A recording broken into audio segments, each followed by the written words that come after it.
Everybody, welcome to Spirit and Truth. I'm Lee Cummings, your host, and we're so glad you're joining us today. I've been talking recently, not only myself, but with several of my friends about prayer in the church and the theme and the emphasis of praying churches. And today, I have with me my good friend, Michael Miller from UPPERROOM Dallas. In fact, I just got home last night from being with Michael and UPPERROOM this last weekend. Had an amazing time with them. I lost my voice, so for those of you who are listening, I sound like I smoked 2 packs of Marlboros or something. I did not. I just preached 3 times at UPPERROOM to a ton of millennials, and then I did Daystar. So a little scratchy. Michael, so great to have you. Thanks for jumping on with me today. For having me. I think you got those Texas allergies, is what you got. It may be. I don't know, man. I got the crud for sure. But no, it was a blast. This weekend was awesome. So thankful for what you poured into our crew and just what you're carrying as a pastor and just leader to the church in our nation. It's really special. I love every time I come down there. You guys are like family, and it's an amazing place. People will ask me very often, describe UPPERROOM to me, and I'm like, I really don't know how to describe it. It's like, it's unlike almost any other place that I preach, that I've been in. I think a lot of that has to do with what you carry, your heart for the presence of the Lord. And in a minute, we're going to be talking about your book that I've got here. It's called His House, His Presence. And it has a lot to do with your story and some of the things we want to talk about. But maybe just by way of introduction, for those of who are listening, who are unfamiliar with you, or maybe not totally familiar with the story of how UPPERROOM got started, could you just kind of introduce yourself and your story about UPPERROOM, how that got ramped up? Yeah, sure. Well, the name UPPERROOM came from the building that we first met in. It was a veterinarian clinic, one of the most unconventional places to launch a church. But it was the owner of this vet clinic had a heart for prayer and worship. And he was in the homosexual district of our city, and he opened up this back portion, and I just sovereignly connected with him, had a heart for prayer for our city, and we launched a prayer meeting on Sunday nights that we thought we would go from Passover to Pentecost. So we did Passover last night, actually. And our first meeting was a Passover meal. It was the first time I had ever done That's Passover. unusual. Probably the worst Gentile Passover, but we attended it, and we thought we would go from Passover to Pentecost. But God really started moving in those initial days. We pressed through the summer, and before we knew it, we had planted a church. And it was such an interesting context to plant a praying church, because really prayer is all that worked. A lot of I've been in ministry 24 years, so worked at 3 churches, and a lot of the strategies we would employ at those churches just wouldn't work in that context. Just post-Christian. They were adversarial towards the gospel, towards church. They thought we had an agenda, and so we were cornered by God and really said, "Would you come down here and minister to me first and foremost?" And so that kind of became the measuring stick for us, is loving Jesus well, hosting the presence of God. And one prayer meeting turned into multiple prayer meetings a week. Eventually, we adopted a morning, noon, and night strategy where we would meet 6 to 8 a.m., 12 to 2 p.m., and then 6 to 8 p.m., 5 days a week. And so we've been doing that now for 14 years and have probably 200 to 300 people, all volunteers, that are building that place out. In downtown Dallas, we're no longer in the same neighborhood, but doing the same thing, and just seeing people are so attracted, I think, to just an authentic expression of prayer and worship, where the presence of God is central. And it's been a real simple pursuit, a real pure pursuit. You saw it this weekend, tons of millennials and Gen Zers specifically that are just hungering for more. They're looking for more, and in this context in our city, they're finding. It's really uncanny. I mean, especially the Sunday night is just, I looked around the room, and there's just hundreds of people in their 20s and early 30s, and probably 95% of it. And the level of engagement in the room is very, very high, and so encouraging, easy to preach in. Bill, the services, very Dallas. We do church so well. So there's a mega church. I mean, every 2-3 miles, you have a church, Yeah. a couple of thousand people that I've never heard of. I mean, we do church well in our city, and usually that's it's timed. There's multiple services, and our expression has been on Sunday nights we'll go 2.5, 3 hours, just preaching over an hour, worship over an hour, and so it's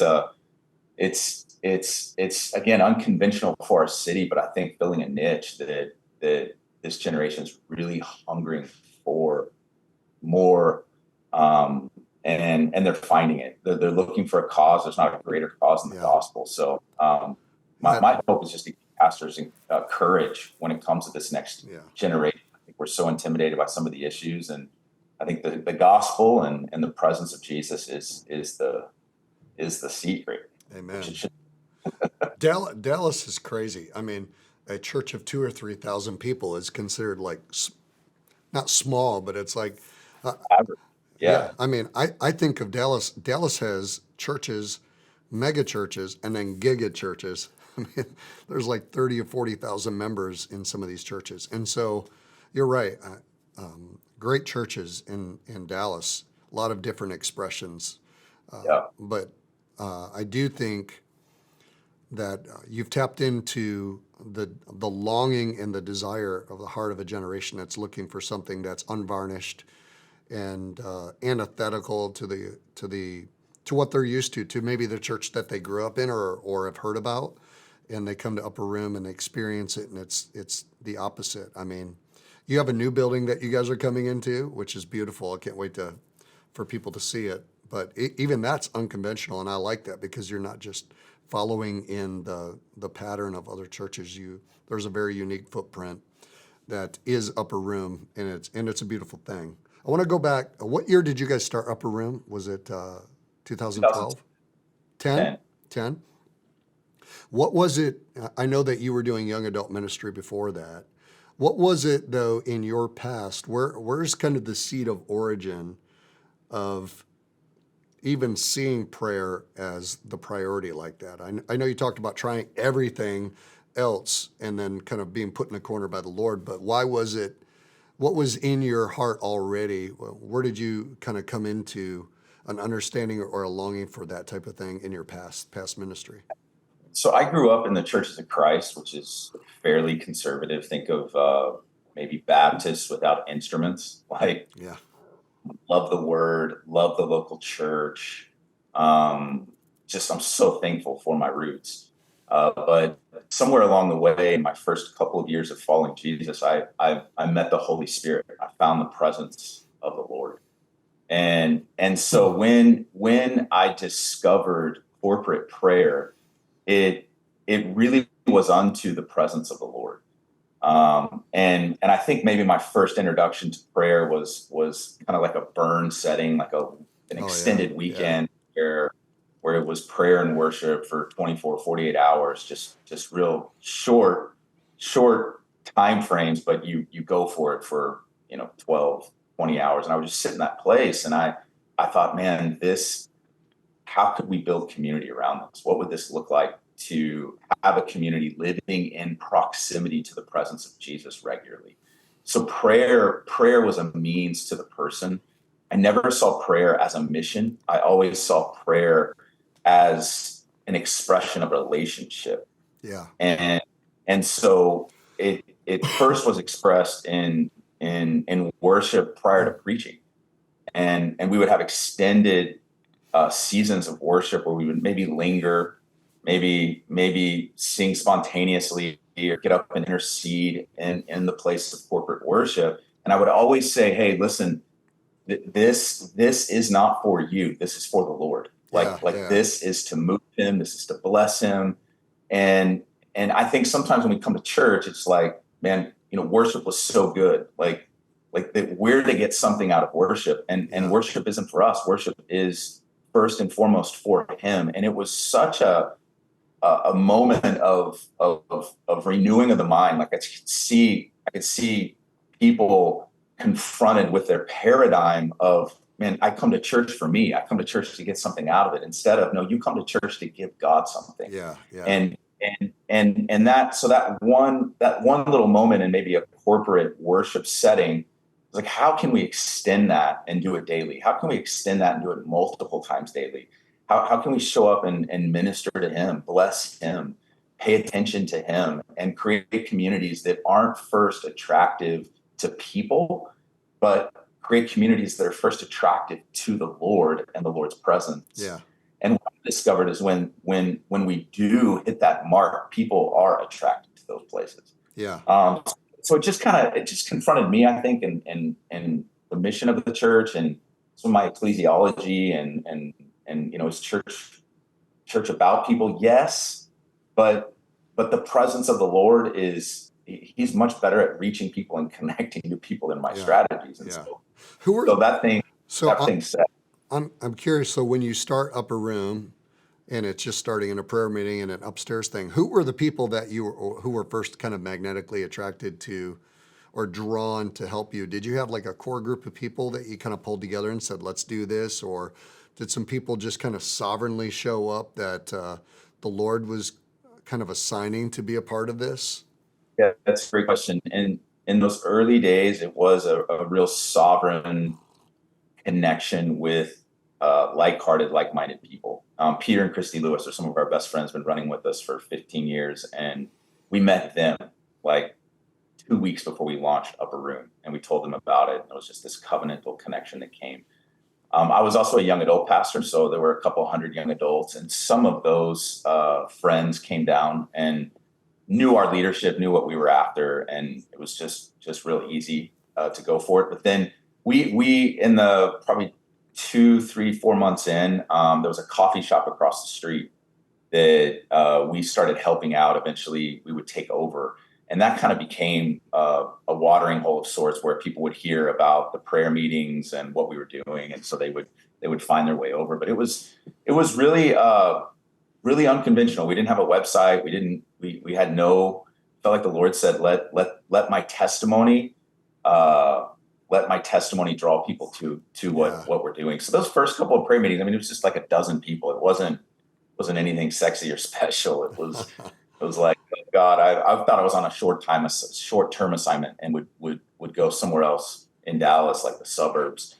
But no, just sovereignly God would bring people at the right time, right place. And the area that you started, I think I remember this correctly, wasn't it kind of in one of the areas that was really kind of known among the LGBT community? Didn't you kind of start in that particular area? Yeah, we were 2 blocks from the main drag. It's Cedar Springs here in Dallas. We were 2 blocks from that. So it's called the Gayborhood. And that coffee shop. Really strategic. Yeah, that coffee shop I think we had at one point 300 people coming to the coffee shop, and I would say half of them were in the LGBTQ community. How did they respond to you back in those days? Most of them were really open to prayer.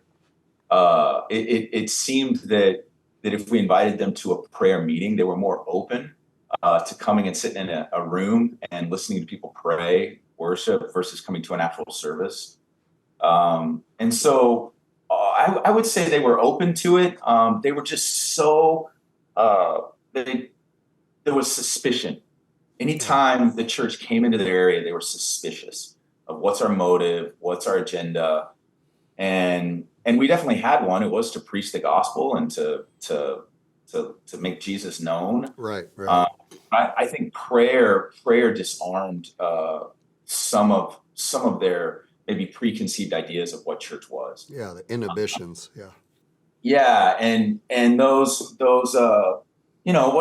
wasn't we didn't see a ton of them come into our community initially. I would say maybe over the course of 3-4 years, we saw a dozen, maybe 18, 24 guys come out of that lifestyle. But I think they were searching, and they found they did find a community that loved them, and there was some great conversations at that coffee shop. Yeah, I just think that that's, I remember you telling me that, and I thought, that's just so interesting that they were cynical or maybe questioning what the church's motives were and very, very defensive about coming to a church service, but the openness to come into a prayer environment. I just think that there's something there that even now, I mean, even though you maybe can look back and go, well, maybe it was 15 or 20 or 24, but that's still significant redemption out of a group of people that, if we're being very honest, the church isn't very good at reaching and very Yeah. good at connecting to, but in the context of prayer and the presence of the Lord and just worship, where it's not this way, it's not us from a pulpit like declaring things to them, but it's actually helping build a bridge, a ladder between them and heaven. I think that there's something there that we need to pay attention to. Yeah. He's now, I had lunch with him yesterday. I've told this story many, many times, but he was a drag queen in that neighborhood, and actually traveled from city to city. It was his livelihood. He was in the drag lifestyle, and he met the Lord sovereignly in his apartment. Heard about Upper Room that was in Oak Lawn, and he would just attend, sit in the back, and he was trying to articulate his experience of the presence of God. But he just said, he was trying to say, God's here. I sense, someone's hugging me. I sense the nearness of God's comfort and God's peace. And so he would just attend prayer throughout the week, and it really became his place of discipleship. He connected community, and now he's really outspoken, specifically when it comes to drag and the transgender movement and children. Wow. Doing some special things in those regards, but just really cool to hear what an environment like that, experiencing an environment like that for someone that didn't do anything other than, I just met a man, I met Jesus. Yeah, it's beautiful. I love that. Okay, let me throw a kind of a strange question for you, but I think you're a reader. So when you look back on kind of the early years of even before Upper Room, after Upper Room, were there books or things that you read that inspired you or birthed something on the inside of you related to prayer and the presence of God? I'm thinking like Red Moon Rising. Do you remember that book? Yeah, Pete Gregg, when that came out, I remember when I got that book, I think it was early 2000s. I read it. It was like, this is amazing to me. This movement, this group kind of all across the UK, focusing on the presence of the Lord, prayer. I just think of those kind of books. What about you? I think it was inspiring to hear in Europe the way the house of prayer expression was moving. It was so convicting, and I think it was Red Moon Rising was really a red carpet as a leader. Like, what would it look like to explore the house of prayer? I think we have expressions in America, but when I'd heard of them in the this was probably the early aughts that I read Red Moon Rising, but I was enthralled with it, and we started exploring just prayer stations, creating ways to engage Jesus in community by setting up environments where people could come together and pray. And so I would say that Rick Joyner had a book. I've only read one Rick Joyner book, and it's this one. So I know he's written a ton of books, but I've read one book from Rick Joyner, and it's one that I don't hear a lot of people talk about, but it's called Apostolic Ministry. He asked a question. He asked a question in like chapter 1 or 2, but it was I mentioned it earlier. He said, what if we built churches that weren't first attractive to people, but attractive to the Lord? And that question provoked something in me, or what that looks like. What does it look like to build communities marked by the presence of God? I stumbled upon Psalms 132 in that season, and really, we as a community made a vow: Lord, we're gonna build a resting place for you. So that book is one I read once a year, probably. Wow. Okay. it just had, I think it puts really good language to where the church is heading. Yeah.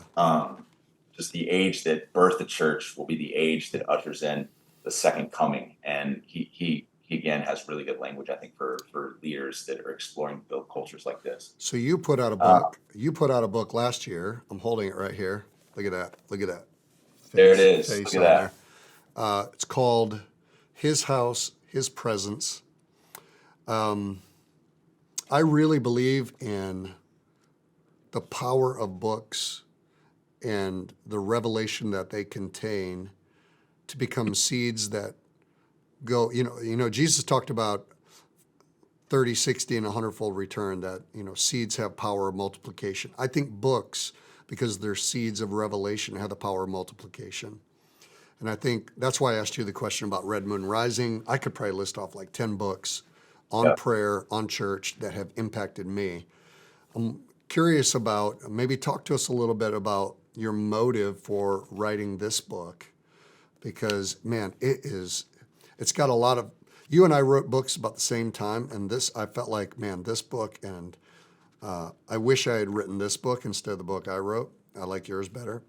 But it's the same heart. It's that same Psalm 132 vow. Talk a little bit about why you wrote it and what you were hoping would come out of that. I thought of myself at 25 as a young leader, and my hope was to give leaders permission to maybe think about community and the church a little differently. And the title's it's building a house for the presence of the Lord. And our story, which we've been talking about, informs, I think our story is important because it shows how we arrived to the place that we did. And I get asked all the time, what is so unique about Upper Room? Why it's not known for a preacher. It's not necessarily known for a worship leader. It's known for a culture and a people. And so what are the values that have built this house? And so our story it reveals some of those values, but I think in the last maybe 5 years, our language has gotten much more clearer. I felt like the Lord shared with me that language creates legacy, that we have to put language around these revelations and where the Lord's leading us to impart it to the next generation. And so I hope some guys can steal some of the language in there, some of the revelations that have made our community.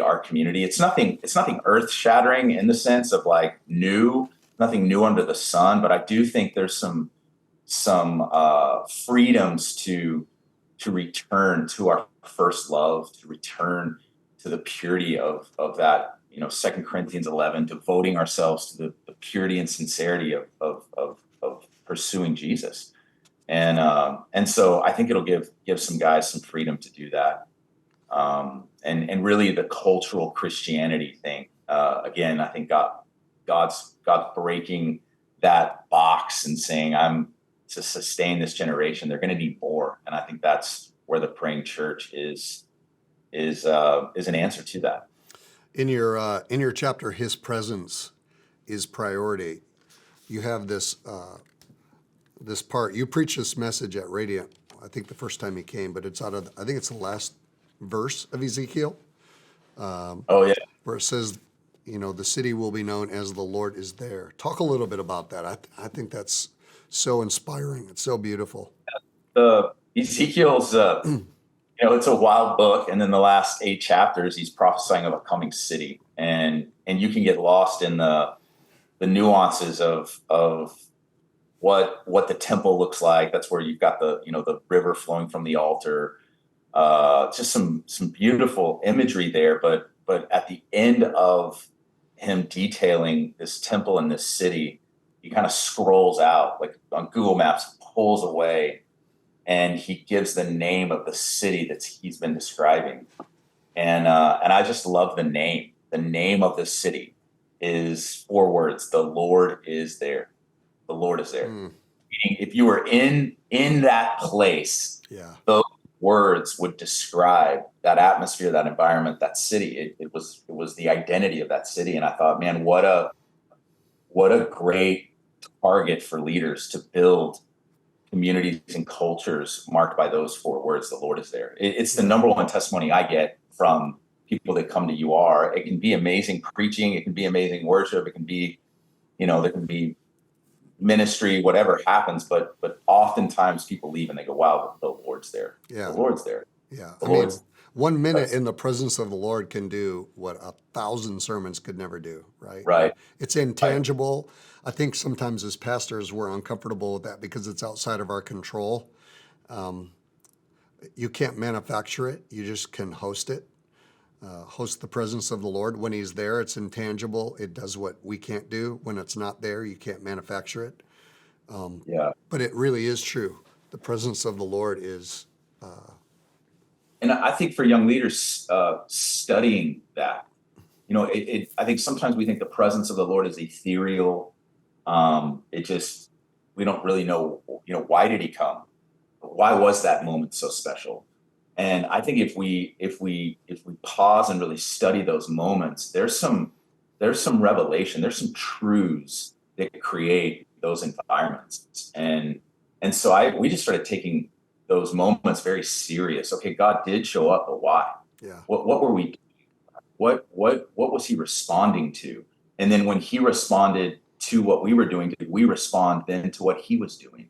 And so I think there are some revelations that create that, and you learn as a culture to respond to those moments so that it gives you the freedom to mess up, gives you the freedom maybe to get it wrong, gives you the freedom to be a little messy. I think we've become way too polished, and the presence of God is just, he's not afraid to interrupt business as usual, and we need to be comfortable with that. Well, we're going to leave that kind of as a cliffhanger. We're going to come back to that in our next episode.